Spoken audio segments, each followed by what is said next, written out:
TG, una buona giornata, una buona domenica a tutti voi telespettatori, a tutte voi telespettatrici. Abbiamo la cronaca in primo piano dopo il terribile incidente stradale costato la vita ieri a una donna di 40 anni avvenuto nel Vicentino a Breganze. Questa mattina un'altra donna è morta, si tratta di Anna Maria Stilitano, residente nel Padovano, che è stata travolta da un'auto, una BMW, una SUV BMW tra via Bembo e Ponte 4 Martiri a Padova. Il conducente, un ragazzo di 21 anni residente nel Padovano, è stato arrestato per omicidio stradale aggravato dallo stato di ebbrezza. La morta è una 68enne, dicevamo, Anna Maria Stilitano, residente appunto a Padova in via Montecero. Per lei non c'è stato nulla da fare, quindi insomma queste due vite spezzate nel giro di pochissime ore, due donne che hanno perso la vita, investite entrambe da persone giovani, perché la quarantenne di ieri è stata appunto investita da un ragazzo di 26 anni e adesso questo 21enne. Mentre un altro gravissimo incidente stradale è avvenuto nella notte nel Trevigiano, anzi a Treviso, all'altezza dell'ingresso delle fiere di San Luca. Il bilancio è di 3 ragazzi feriti, uno molto grave ricoverato nel reparto di terapia intensiva del Caffoncello in prognosi riservata. L'auto responsabile dell'investimento non si sarebbe fermata, è stata individuata mezz'ora più tardi grazie alle riprese delle telecamere della videosorveglianza che hanno immortalato la targa di una Fiat 500. Secondo i rilievi della polizia locale intervenuta sul posto, viaggiava a forte velocità e avrebbe centrato i 3 giovani mentre stavano attraversando sulle strisce pedonali all'altezza dell'incrocio tra via Callalta e via Sant'Osvaldo. Uno dei ragazzi investiti si diceva molto grave, un 21enne di Preganziolo. Il giovane ha subito la frattura del bacino con emorragia interna e è stato subito sottoposto a un intervento chirurgico. La Fiat 500 non risulterebbe rubata al momento almeno. E ancora cronaca, andiamo nel Vicentino con una serie di indagini che sta portando avanti la Guardia di Finanza contro possibili infiltrazioni mafiose. Vicenza e il Vicentino, un territorio laborioso che crea lavoro e posti di lavoro. Un mondo che subito a fine lockdown si è rimboccato le maniche per ripartire. Un riavvio delle attività non sempre facile, dove crisi e burocrazia rendono complicato destreggiarsi, diventano facile terreno per infiltrazioni malavitose. Sicuramente quelle realtà che hanno sofferto e continuano a soffrire dalle conseguenze della pandemia. Penso a piccole imprese, a piccoli imprenditori, a piccoli commercianti. Infiltrazioni che oggi più che mai finiscono sotto la lente di ingrandimento degli uomini della Guardia di Finanza di Vicenza, impegnati a tutelare imprenditori e artigiani che onestamente lavorano e producono.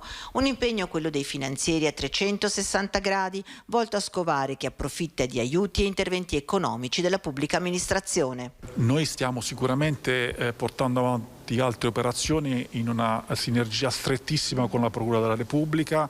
Abbiamo diverse attività su diversi fronti. Un aspetto sul quale vorremmo continuare a lavorare è quello dei tentativi di infiltrazione nell'economia legale, è un tema rispetto al quale bisogna stare sempre molto attenti, e anche quello dei reati contro la pubblica amministrazione in generale. Anche su questo stiamo impegnando delle risorse su tutto il territorio della provincia con i nostri reparti.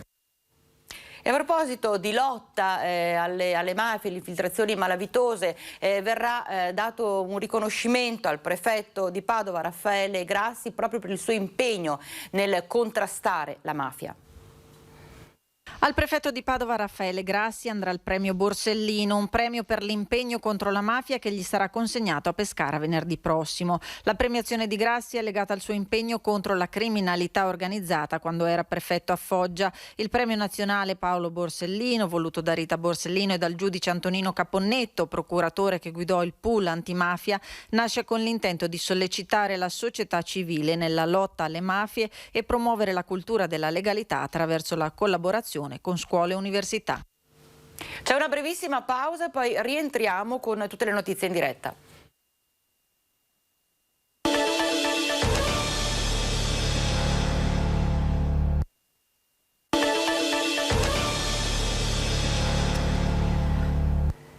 E anche in Veneto tantissime le manifestazioni no Vax, no Green Pass, persone che stanno appunto manifestando, facendo cortei contro l'obbligatorietà della presentazione del Green Pass sul luogo di lavoro.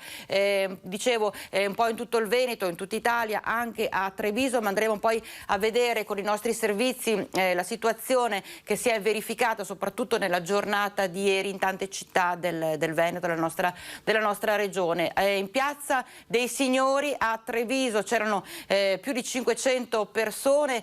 Inevitabile soprattutto la rabbia dei commercianti che in un pomeriggio, una giornata in cui avrebbero potuto fare parecchi incassi, si sono trovati decisamente limitati causa appunto queste manifestazioni. Ma vediamo.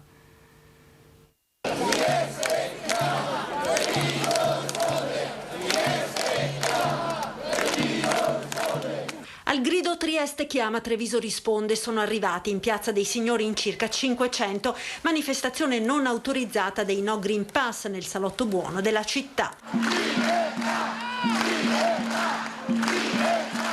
Slogan, megafoni per ribadire ancora una volta la contrarietà al vaccino e al Green Pass.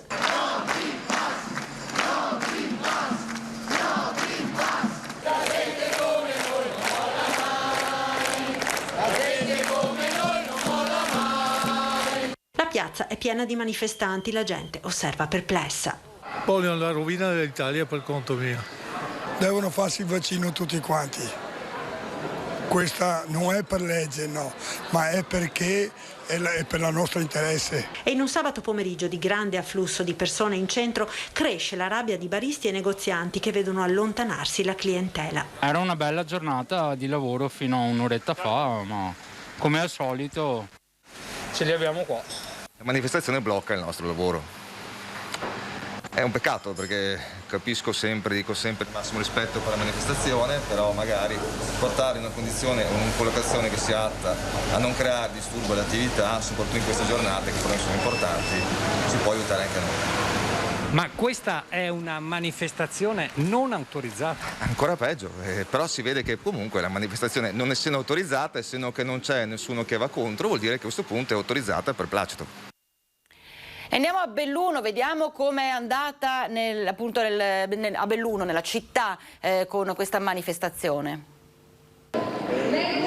Trieste chiama, Belluno risponde, ma in realtà a Belluno sono in piazza da prima di Pasqua, ogni settimana per protestare, a volte 1000, a volte 2000, i numeri sono sempre contrastanti tra forze dell'ordine e organizzatori, per dire di no al Green Pass, per protestare contro decisioni del governo che vengono considerate illegittime, anticostituzionali, senza nessuna protesta contro i vaccini ma per la libertà vaccinale, con 10 domande consegnate al prefetto. Ed è questo il motivo per cui si è scelta una piazza che è proprio davanti alla prefettura, perché c'è la speranza che prima o poi il prefetto, che rappresenta il governo sul territorio, risponda a queste 10 domande su provvedimenti che chi è in piazza non accetta e non vorrà mai accettare.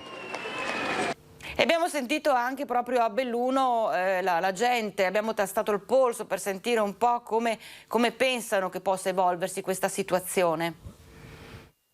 Contraria a cosa? Al Green Pass. Io sono vaccinata ma sono contro il Green Pass. Ho lavorato fino al 14 con colleghi che tutta la pandemia. Dal 15 in poi i miei colleghi devono pagare o devono farsi sospendere per andare a lavorare. A me non va bene. Ho molti dubbi sul vaccino, ma tanti. E sul Green Pass è una cosa proprio da follia pura. Manifestiamo a favore della Costituzione italiana, contro il Green Pass e per la libera scelta. Questa è la sintesi massima che si può dire. Contro sto governo da non nominare, perché è tutto fuorché democratico. La nostra verità, cosa intende? La verità di sapere tutta questa cosa che è stata creata, alla fine dov'è il vero e dov'è il falso. Da quanto abbiamo avuto modo di appurare, non esistono granché basi scientifiche, ci sembra che sia più una scelta politica.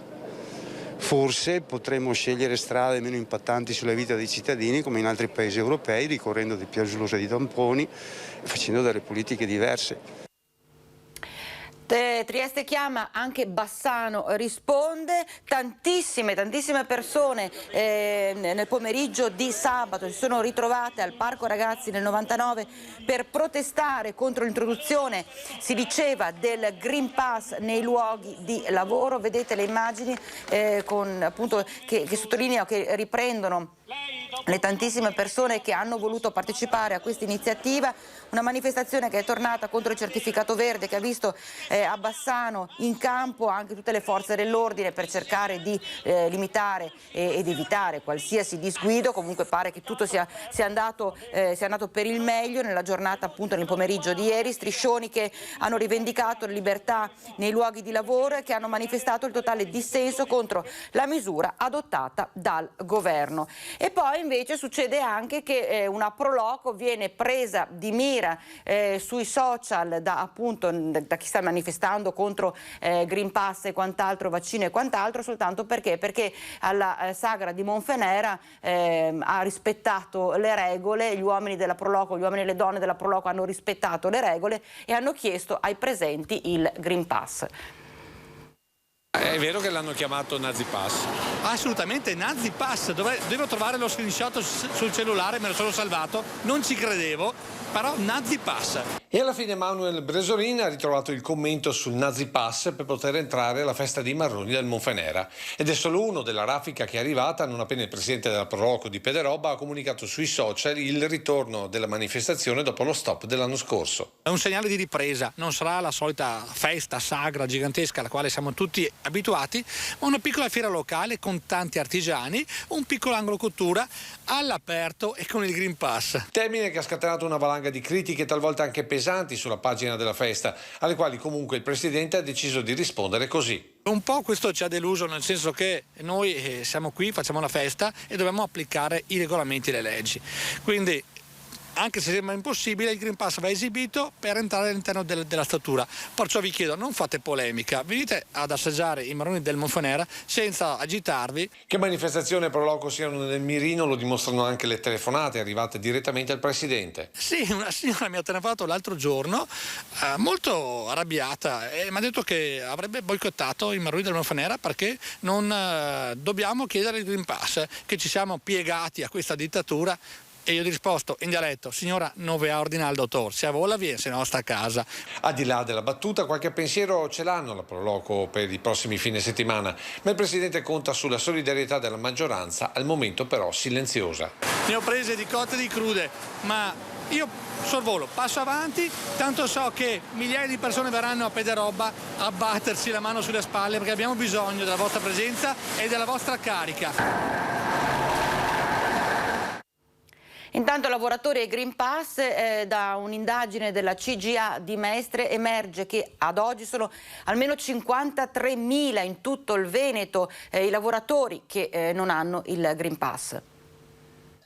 Sebbene non siano tantissimi, ci sono oltre 52.000 lavoratori veneti che non hanno il certificato verde. Com'è possibile allora che nonostante queste assenze le imprese non abbiano segnalato alcun problema?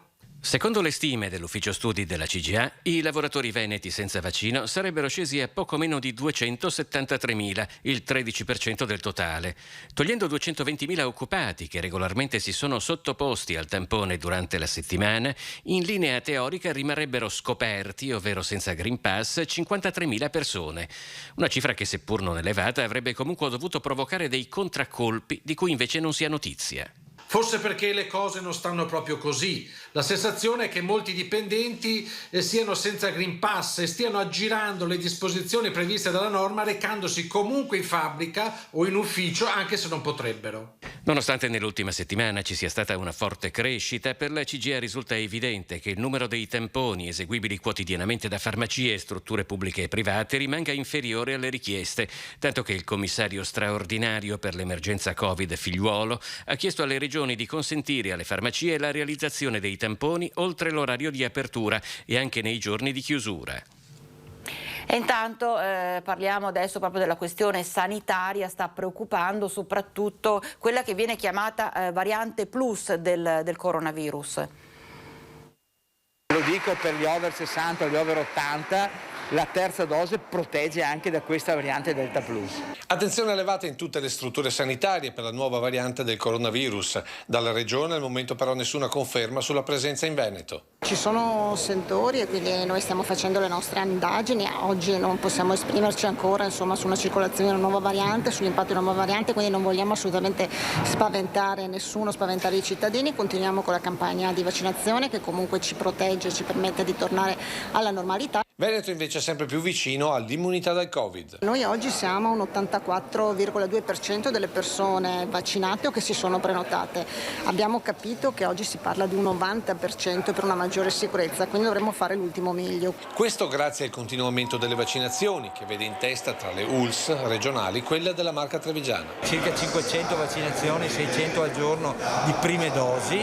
Stiamo anche implementando la terza dose, la booster come si chiama, come si suol dire, quindi sta andando bene, speriamo che questo movimento positivo continui. Con questi dati l'obiettivo dell'immunità di gregge potrebbe essere raggiunto entro fine anno. Noi ci proviamo, ci stiamo impegnando, partirà anche la campagna con i medici di famiglia per quanto riguarda l'antinfluenzale terza dose, ma loro potrebbero anche intercettare quelle persone che sono spaventate, che hanno ancora qualche dubbio, e quindi noi ci contiamo, insomma, quindi passo dopo passo raggiungere anche questo 90, se non sarà il 90%, ma avvicinarci molto. E parlando proprio di terza dose, secondo il Consiglio dell'Ordine dei Medici, l'invito al senso civico passa proprio dal buon esempio. L'esempio è più importante delle parole. È seguendo questo principio che i membri del Consiglio dell'Ordine dei Medici di Padova hanno ricevuto la terza dose al punto vaccinale dell'ospedale militare.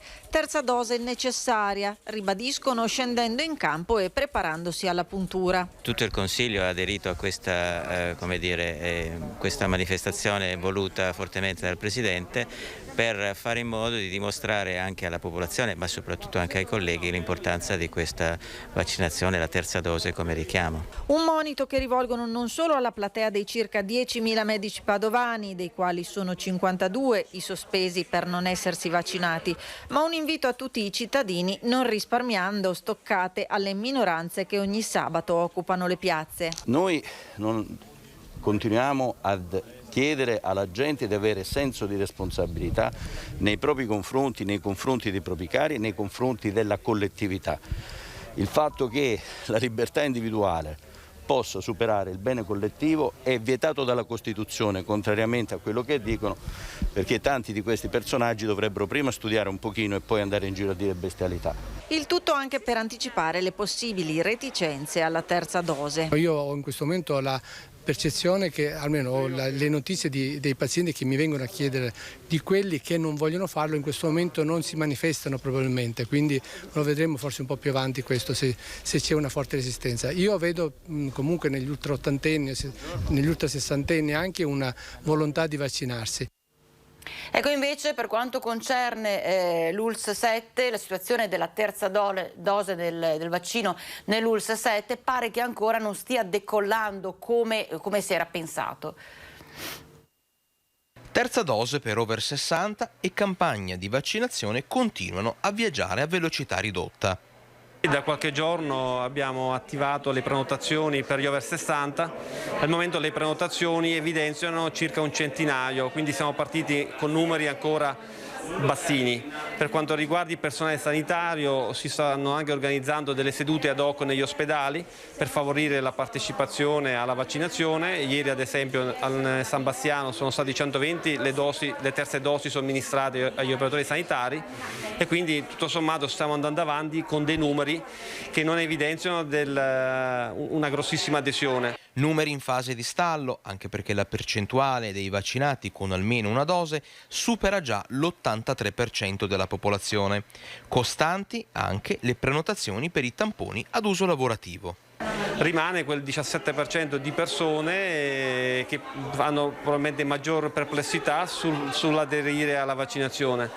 Sta continuando comunque anche la campagna dei tamponi, registriamo giornalmente sui punti tampone aziendali circa 1500 persone e le prenotazioni sui tamponi sono sature pressoché settimanalmente.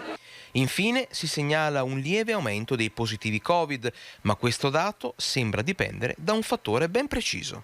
Spero che magari sia collegato anche ad un aumento delle persone non vaccinate che vanno a tamponarsi. Ci separiamo per qualche minuto, c'è una breve pausa e poi subito in diretta nuovamente.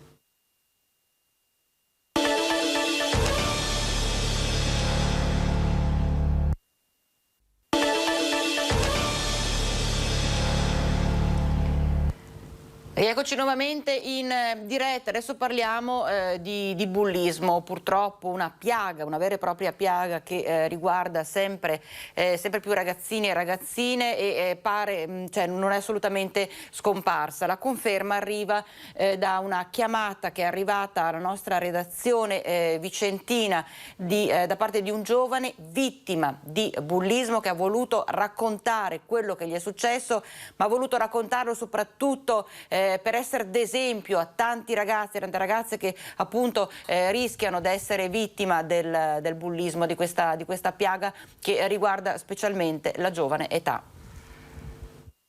Purtroppo i ragazzi la prendono molto sotto gamba il bullismo, molto sciolte, non danno peso. Poi dopo purtroppo ci sono ragazzi come me che purtroppo hanno tentato il suicidio. Questa volta è un ragazzo vittima di bullismo ad aver chiamato Rete Veneta. Lo ha fatto perché crede che dare testimonianza pubblica di quanto gli è accaduto possa essere un modo efficace per combattere la violenza e i soprusi che purtroppo ancora avvengono nelle scuole. Ho sentito da voi, della Rete Veneta, che gli insegnanti chiedevano un aiuto anche da parte dei genitori. Io credo che i genitori purtroppo sì, possono educare il figlio a non fare il bullo, eccetera, tutto quanto, è vero. Però sono i ragazzi che devono parlare con i genitori. Molti ragazzi purtroppo non parlano con i genitori di quello che succede a scuola. Questo secondo me è assolutamente sbagliato. I motivi possono essere i più futili, ma i soprusi non sono mai leggeri. Sono stato preso in giro perché sono stato adottato io. Hanno tentato di bruciarmi i capelli, hanno tentato di farmi bullismo fisico e psicologico, che purtroppo ci sono anche riusciti. Victor ha fortunatamente superato quella fase così difficile della sua vita, ma ora vuole aiutare chi sta ancora lottando. Sto cercando di pubblicare più video, più tutto, e anche magari andando nelle scuole e a parlare del bullismo, perché il bullismo non è da prendere sotto gamba, non è da prendere alla leggera. Secondo me è più utile un ragazzo che parla di bullismo, che è stato vittima, più che un adulto in divisa che parla del bullismo. La vita è più importante di tutto. Chiedo ai ragazzi di parlare in giro, che ci sono i centri che ti aiutano, sia per i bulli sia per le vittime. È proprio bello il messaggio che ha lanciato questo giovane, soprattutto chi ha vissuto in prima persona una piaga qual è quella del bullismo, che ha avuto paura, che appunto abbiamo sentito anche lui, ha pensato davvero di farla finita. Queste persone soprattutto possono aiutare, possono essere vicine ai giovani, giovanissimi e alle giovanissime che si trovano magari ad affrontare un momento così difficile, così particolare. Adesso cambiamo completamente tema e parliamo invece di un elemento, una questione che è sotto gli occhi di tutti, ovvero l'aumento importante dei prezzi dalla benzina al ristorante e quant'altro, anche al supermercato, che si è verificato un po' in tutta la regione. Una vita sempre più costosa, lei cosa ne pensa? Cosa ne penso? Cosa possiamo fare noi? Il problema è che sono i nostri governanti che devono fare qualcosa, non noi. È molto costosa, infatti, e chi ha famiglia, io ormai sono anziana e non più di tanto non posso spendere, però è molto molto cara, specialmente la frutta e la verdura. Bisogna guardare bene a cosa spendere, dove spendere. Ma il vostro stile di vita è cambiato un pochino con il fatto che i prezzi sono aumentati? Fortunatamente noi manteniamo il nostro standard, quindi facciamo quello che possiamo e andiamo avanti così.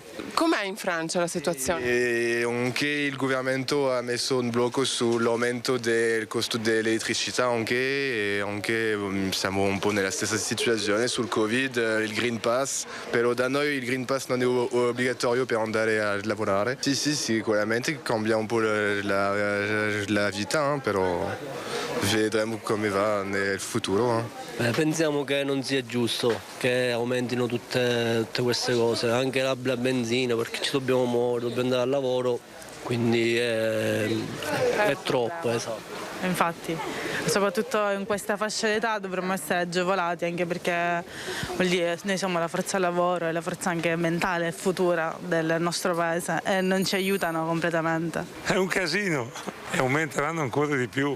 Vedrà. Ma secondo lei bisogna trovare una soluzione a questa situazione? Speriamo, perché i cinesi ci uccidono. Adesso invece andiamo a Venezia e ci occupiamo di una vera e propria rivolta dei commercianti veneziani.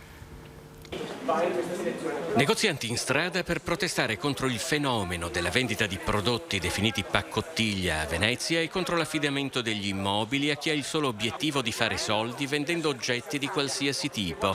Il manifesto affisso sulle loro vetrine si conclude così: Calle della Mandola si ribella e chiede ai proprietari degli immobili commerciali di partecipare alla salvaguardia di Venezia, selezionando la qualità delle imprese cui affidano i loro negozi.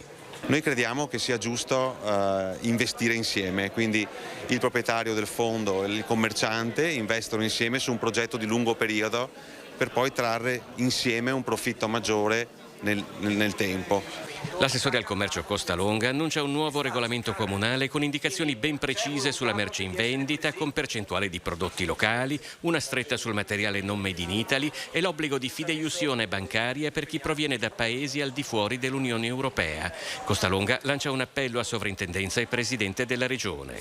E chiediamo di sostenerci come ha fatto nel 2018, quando abbiamo vincolato quelle che sono le aree della zona rialtina e della zona di San Marco. Questa iniziativa deve arrivare a comprendere tutta la parte storica della città veneziana. Calle della Mandola e Calle della Carità sono un'affollata arteria che collega Campo Manina a Campo Sant'Angelo, in sestiere di San Marco, che oggi si pone come avanguardia alla resistenza al turismo di massa. C'è la necessità di espandere quel regolamento per difendere il tessuto sociale produttivo e l'artigianato locale, i residenti, quelli che veramente danno quell'in più a una città che sta soffrendo.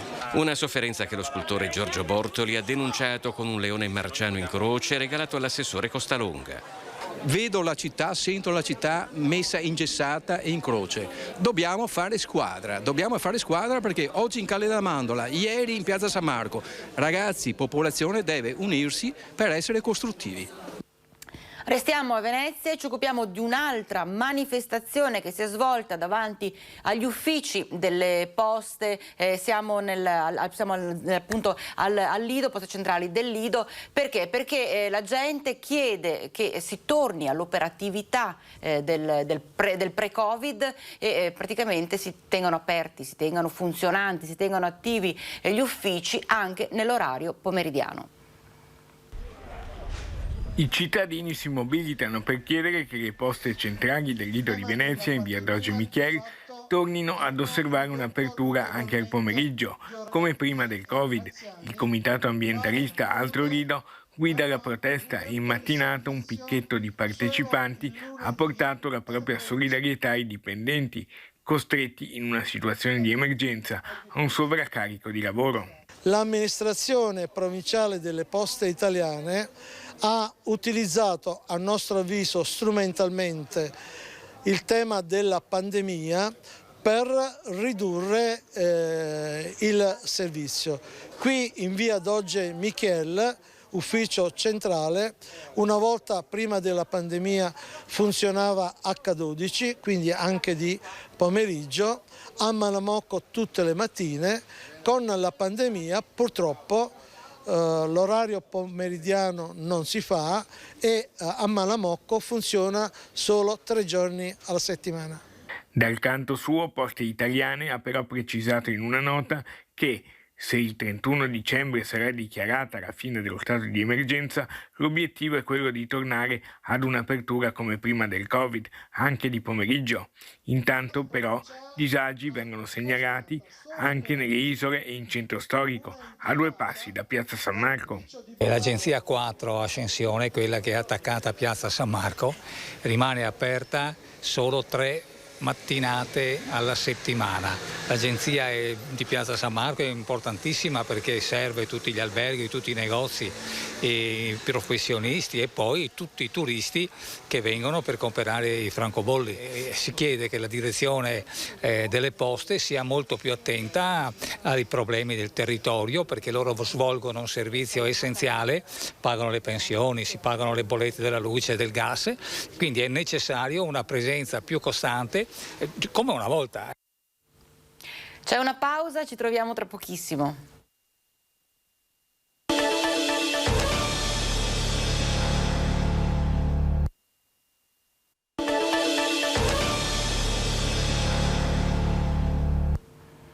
Eccoci in diretta e adesso ci occupiamo della toccante cerimonia che si è svolta ieri mattina a Bassano del Grappa, al Giardino Parolini. È una cerimonia per ricordare Beatrice, la nostra guerriera, Beatrice Berti, la nostra guerriera che si è spenta all'età di appena 14 anni lo scorso mese di giugno. Una cerimonia toccante che ha visto come protagonisti i suoi ex compagni, le sue ex compagne e tutti quanti gli studenti e le studentesse che stanno frequentando l'indirizzo musicale della scuola media che ha frequentato Beatrice fino allo scorso giugno, la Vittorelli. Vediamo. A te io canto una canzone perché non ho altro, niente di meglio da offrirti di tutto quello che ho. Prendi il mio tempo e la magia che con un solo salto ci fa volare dentro l'aria come bollicine. A te che sei, semplicemente sei, sostanza dei giorni miei. Una targhetta intitolata Beatrice Berti, la Bezzi, apposta dai fratellini Giacomo e Nicola sull'albero piantumato al Giardino Parolini per ricordare la 14enne scomparsa improvvisamente lo scorso giugno. La Bezzi, una guerriera, la nostra guerriera che tutti e tutte voi avete imparato a conoscere e amare.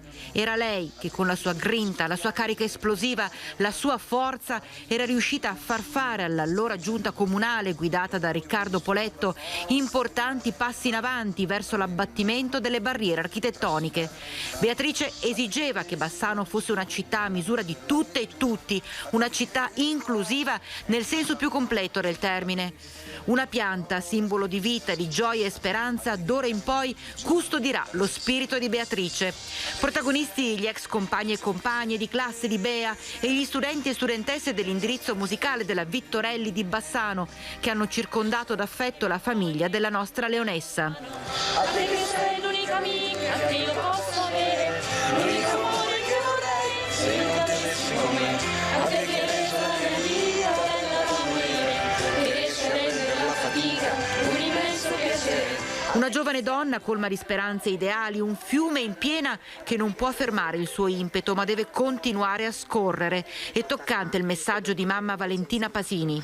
Mi rivolgo soprattutto a voi ragazzi perché è da voi che abbiamo ricevuto la forza più grande in questi mesi e abbiamo scoperto lati di Beatrice che non conoscevamo. E abbiamo visto quanto veramente le volete bene. Beatrice manca tanto e immagino mancherà tanto anche a voi come manca a noi, ma lei è qui e ci ricorda sempre che le sue battaglie non sono morte insieme a lei, ma sono ancora vive e abbiamo il dovere di portare avanti quello che lei ci ha insegnato. Presente alla cerimonia ex sindaco e vice sindaco di Bassano è proprio Riccardo Poletto che conferma la grandezza di questa ragazza. Ho imparato molto da lei, ho imparato molto sia sul piano personale perché è una ragazza di un coraggio, di una determinazione, di un ottimismo travolgenti, ma ho imparato anche a guardare e a progettare la città in maniera diversa, cioè guardare la città dal punto di vista davvero di tutti e ogni volta che si tratti di un marciapiede, di un edificio pubblico, di una giostra, di un parco, pensare dobbiamo farlo in modo che davvero sia accogliente e inclusivo per tutti. A Beatrice la scuola Vittorelli ha voluto intitolare anche una classe al piano terra dell'edificio che aveva frequentato sino allo scorso giugno, con una targa realizzata da un insegnante che semplicemente racconta Bea.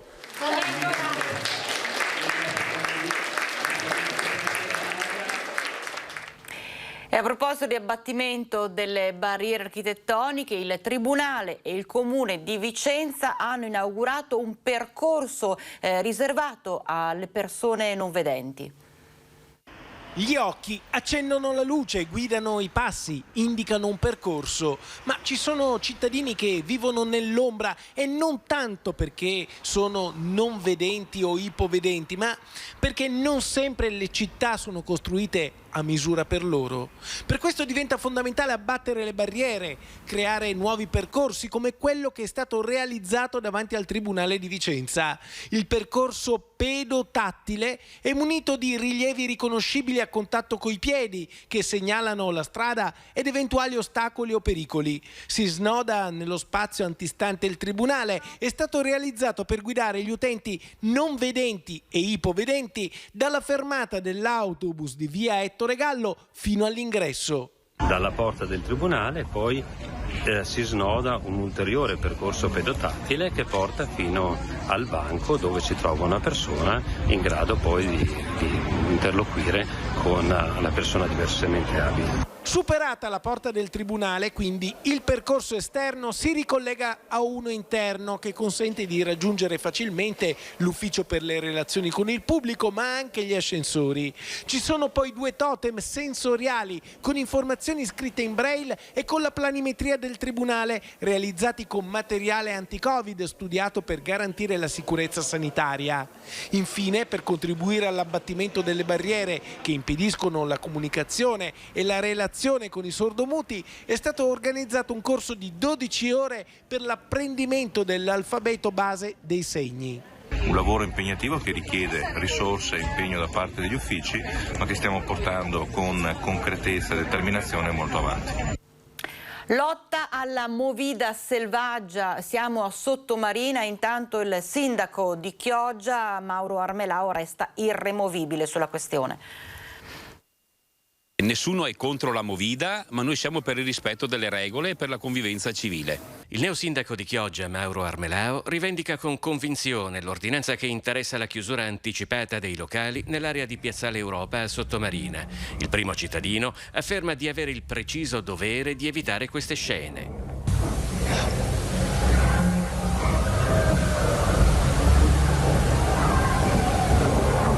Le risse che sono quasi quotidiane nei fine settimana creano ovviamente preoccupazione nella popolazione, quindi un sindaco con coraggio deve prendere determinate decisioni. Intanto questa ordinanza ha la durata di un mese, poi un mese vedremo come sarà la situazione. Prima di tirare le somme sull'efficacia del provvedimento, la movida nell'area dovrà quindi passare un mese di quarantena, nel corso del quale si cambia regime con le seguenti disposizioni.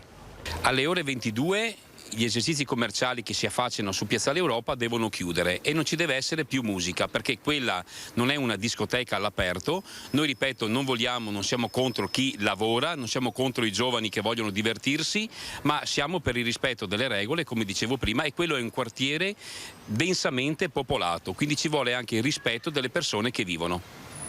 Armelao si toglie però anche un sassolino dalla scarpa, lanciando una frecciata alla precedente amministrazione comunale a maggioranza 5 Stelle.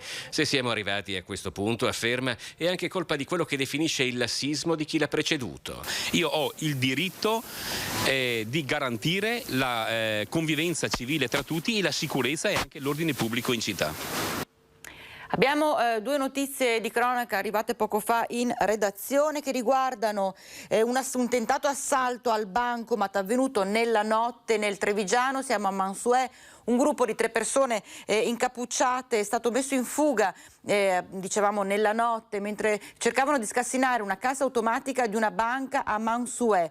Sono stati messi in fuga da un cittadino che dalla finestra della propria abitazione ha praticamente assistito al fatto. Gli sconosciuti, dopo aver neutralizzato le videocamere di sorveglianza, infatti stavano cercando di accedere allo sportello, ma hanno rinunciato all'impresa. Non appena il residente si è affacciato, ha intimato loro di andarsene, appunto minacciando di chiamare le forze dell'ordine. Sull'episodio al momento stanno indagando i carabinieri. E sempre nel Trevigiano, però, a Semonzo di Borso del Grappa si è verificato questa notte attorno alle 2:15 un incidente stradale con 4 persone ferite. 2 auto si sono scontrate frontalmente, sono intervenuti il SUEM di Crespano, di Bassano, di Castelfranco e di Valdobbiadene con 4 ambulanze. Il medico di Crespano e di Castelfranco sul posto. Un incidente si diceva che è avvenuto in via Molinetto a Semonzo. I feriti sono stati portati negli ospedali di Castelfranco, Montebelluna e Bassano del Grappa. Sono invece tantissimi, almeno 300 i volontari e le volontarie che sono stati premiati per il loro lavoro di affiancamento e supporto ai sanitari dell'ULSS 2 in tutto il periodo legato proprio all'emergenza Covid e vaccinazioni. Siamo a Villorba. Perché ho fatto volontario, perché era mio dovere aiutare e convincere le persone che è bene vaccinarsi, perché dobbiamo proteggerci e proteggere gli altri. Perché credo nel dare una mano agli altri e da buon alpino, anzi da buon artigliere di montagna, quello che si può lo spendiamo per gli altri. Voci dall'esercito di volontari che supportano la sanità trevigiana nell'enorme compito di vaccinare la popolazione. Uomini e donne che non si sono tirati indietro. In tutta la ULSS 2 abbiamo 280 volontari, 3.600 turni, 23.000 ore di lavoro, tra medici e personale invece di supporto al flusso delle persone, assistenza logistica. Abbiamo una platea veramente molto variegata, abbiamo il professionista, notaio, consulente, partner di società di servizi, abbiamo anche l'uomo della strada, il casalinga, tante persone disoccupate che però volevano dare la propria disponibilità ad aiutare la comunità in questo momento. Per la parte di personale, che è la gran parte del numero dei volontari, personale addetto alla logistica e allo smistamento, diciamo così, delle persone, non servivano competenze particolari ma molta buona volontà. Le istruzioni gliele abbiamo fornite nel divenire. Ma ci sono cose che non si possono insegnare. Quanta gente ha avvicinato che era preoccupata che non se la sentiva. Allora, che erano preoccupati erano 3/4, soprattutto i giovani, soprattutto quelli di mezza età. Tanti comunque erano dubbiosi di fare il vaccino, quindi magari facendo una parola, facendo una chiacchiera, sono riuscita a dargli quel senso di aiuto, conferma che il vaccino è la maniera più efficace per uscire da questa emergenza del Covid. Volontari che oggi sono stati premiati per il silenzioso impegno quotidiano. E tra loro anche dei primi cittadini come Francesco Soligo, che ha prestato servizio a Villorba nel bocciodromo della sua città, o ancora il sindaco di Susegana. Vincenzo Scarpa, è più difficile fare il volontario o il sindaco? Il sindaco sicuramente. Perché? Perché il medico è il mio lavoro principale, quindi l'ho fatto volontaria con tanta buona volontà e tanto onore. E un'altra premiazione si è svolta invece al Lido di Venezia, che riguarda gli ambasciatori d'Italia per il turismo congressuale. Numerose iniziative Al Lido di Venezia la prima edizione dei Leoni d'Oro agli ambasciatori d'Italia per il congressuale, proprio negli spazi della Mostra del Cinema, è stata l'occasione per promuovere Venezia come capitale del congressuale, anche in vista dell'apertura del nuovo centro congressi che verrà inaugurato a pochi passi dal Palazzo del Cinema nell'ex Casino. In questi giorni a Venezia e al Lido sono presenti i principali operatori del congressismo mondiale e internazionale, e quindi è importante ribadire questo messaggio, mostrare loro le potenzialità della nostra città, invitarli a venire a fare congressi, eventi qui al Lido e più in generale a Venezia, e con l'occasione abbiamo fatto l'annuncio che da qui al 2023 lavoreremo per il nuovo centro congressi, quindi entro il 2023 sarà pronto e sarà un centro congressi modernissimo in grado di attrarre e ospitare i più grandi eventi internazionali qui al Lido. E questa grande onda lunga di Venezia come capitale della moda, della cultura, del cinema ha dato benefici e sta dando benefici anche per quanto riguarda altri settori come appunto il turismo congressuale.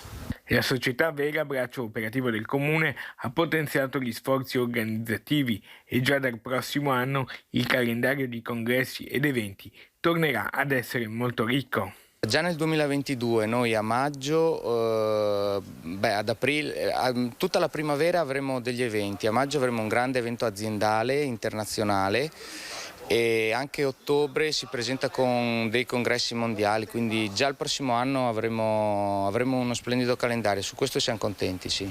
A portare a Venezia questo primo grande appuntamento, con la presenza in questi giorni di circa 400 delegati, è stato Giancarlo Leporatti, veneziano da anni trapiantato all'estero. Un evento che è itinerante, l'abbiamo portato a parte a Malta, a Firenze, a Roma, in Turchia, a Istanbul, a Izmir, e ha voluto portare questa manifestazione qui a Venezia perché sono certo, questo è un momento d'oro per Venezia, soprattutto dopo la pandemia il turismo sta cambiando. E insomma, con questa speranza davvero di poter tornare alla normalità a 360 gradi, compreso tutto quello che è il comparto del turismo, ma anche quello che significa cultura, appunto che soprattutto in una regione come la nostra, e poi l'economia e il lavoro, insomma che si ritorni davvero al pre-pandemia, al pre-Covid. Questo è il messaggio in realtà che si stanno facendo un po' tutte le persone che abbiamo sentito anche al nostro microfono e che abbiamo sentito anche in questa edizione del nostro telegiornale, che si chiude qui. Io ricordo gli appuntamenti serali con l'informazione: 18:50 TG Bassano, 19:15 TG Vicenza. Grazie per averci seguito e vi auguro un buon proseguimento di giornata. Arrivederci.